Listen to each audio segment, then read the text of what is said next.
Man, did will.i.am just say Tupac and Biggie? Man, let's talk about this shit, man. I'm such a Tribe Called Quest De La Soul head. Right. That I don't like Tupac and Biggie.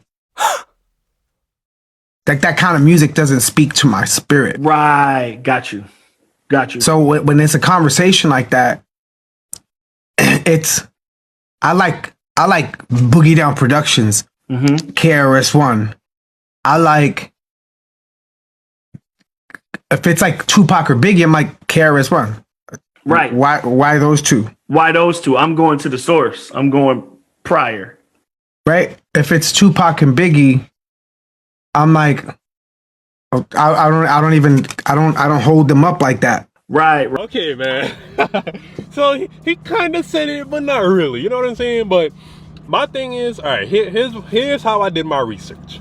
So I went on YouTube. I went on Spotify first, but I couldn't find it on Spotify. So I went on YouTube and I searched in De La Soul, best of or greatest songs or whatever the case is.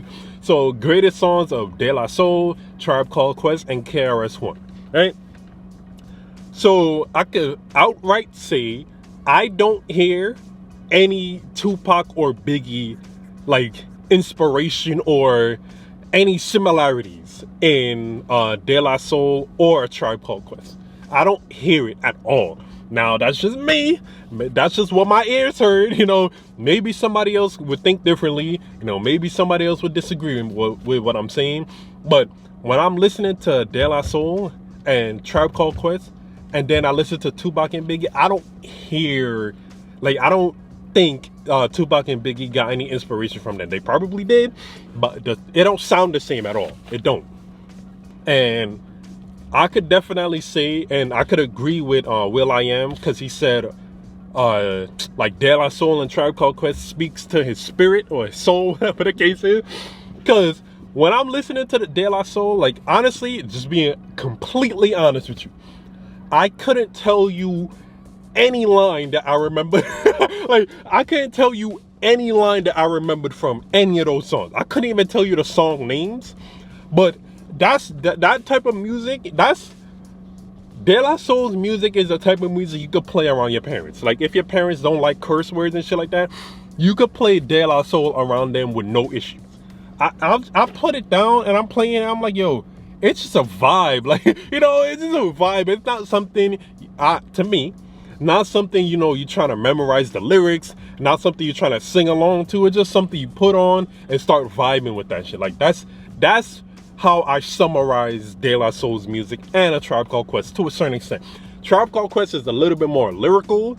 Maybe you could try to, memorize their lyrics, but De La Soul is just a vibe. It's speaking to you. Speaking to your soul. You're not gonna remember the lyrics to me, but it's speaking to your spirit, however he described it. Now KRS-One, I'm not gonna front, man. I am not gonna lie. I've heard a lot about KRS-One. Like all the the older hip hop heads revere KRS-One, right? And I never thought to dive into his music. But I am not gonna lie to you, man. I'm glad I did. I hear the similarities between KRS-One and Tupac and Biggie. I hear that shit. And Tupac was definitely inspired by him. I could hear it. I could hear that shit. He's very KRS-One is very lyrical. Very lyrical. KRS-One's music is the type where you would want to memorize his lyrics and sing along to that shit. I'm not even gonna lie. I'm glad I dove into KRS-One's catalog. KRS-One even had this lyric, this one line: "I'm the teacher, but you still can't see. That's why you respect Tupac and Tupac respects me." Real shit right there. So I could definitely understand Tupac is definitely inspired by KRS-One. Which is okay, because KRS-One is lyrical as hell, bro. I'm not even gonna front. I think I'm gonna listen to KRS-One's, that same video is over an hour long, the best of KRS-One. I'll probably listen to that shit again, man. I'm not even gonna lie. That shit was nice, bro. I'm not gonna lie. I don't want to dive too deep into this, but I just gotta say it. to a certain extent, I understand why old heads be saying, older hip hop is better. KRS-One is one example of it, all right? But here's the thing, and here's something I've realized. What I've realized about like hip hop culture and hip hop lore, just the rap culture in general. When it comes to Tupac and Biggie, son, it's like you just have to say something positive about it. You just have to say something positive about them. Because when I was looking at the comments on this post from will.i.am, people was coming for will.i.am. Like he said something that was blasphemous, you know?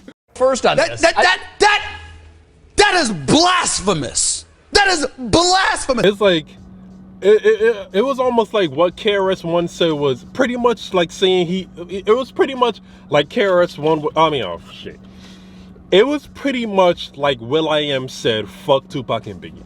That's almost how it came off. But he said nothing of the sort. He just said, when it comes to that music, Tupac and Biggie don't speak to him the same way De La Soul, Tribe Called Quest, and KRS-One does. That's pretty much him stating his preference. What the hell is wrong with that?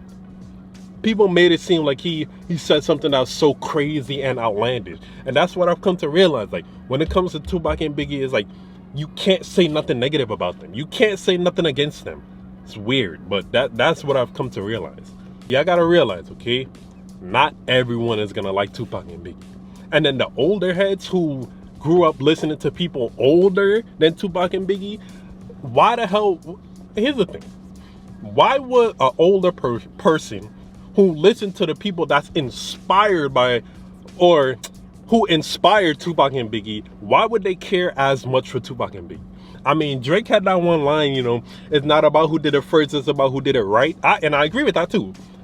But KRS-One did it first, and he did it right too. So if somebody, okay, now that I've listened to KRS-One, if I meet someone, no matter the age, and they tell me they rather listen to KRS-One than Tupac and Biggie, I have no disagreements with that. I have no arguments with that. My only thing is, for some people who say Tupac and Biggie is the greatest, you're not gonna get any arguments from me with that either. But I'm gonna question you, because have you actually went into their catalog, or are you just saying that shit to agree with everyone else? That's my whole thing. Now, my main thing is this. Maybe will.i.am had some beef with Tupac and Biggie, or maybe, you know, some secret shit, or maybe he don't understand why Tupac and Biggie is so revered like they are. But either way, everyone is allowed to have their preference. Not everyone is gonna like Tupac and Biggie. And if Tupac and Biggie is inspired by someone, they might as well just listen to that person they was inspired by. You know? It's real shit. But let me know what y'all think about this though, man. And serious question, okay? My question is, do you know why Tupac and Biggie is so revered? Like, my thing is that too. Like, what made Tupac and Biggie become hip-hop? Like, if you ask the majority of people who's the two greatest hip-hop artists ever of all time, Tupac and Biggie is the two names that they'll mention. But why did they get to that point? I personally want to know that myself. But let me know what y'all think. If you made it to the end of the video, I really appreciate it. Do you agree with will.i.am? Like, do you think there's other artists who speak to your spirit or speak to your soul more than Tupac and Biggie? Let me know in the comment section, man. Made it to the end, I really appreciate it. Like, comment, subscribe. Thank you. More videos coming soon, man. Ah!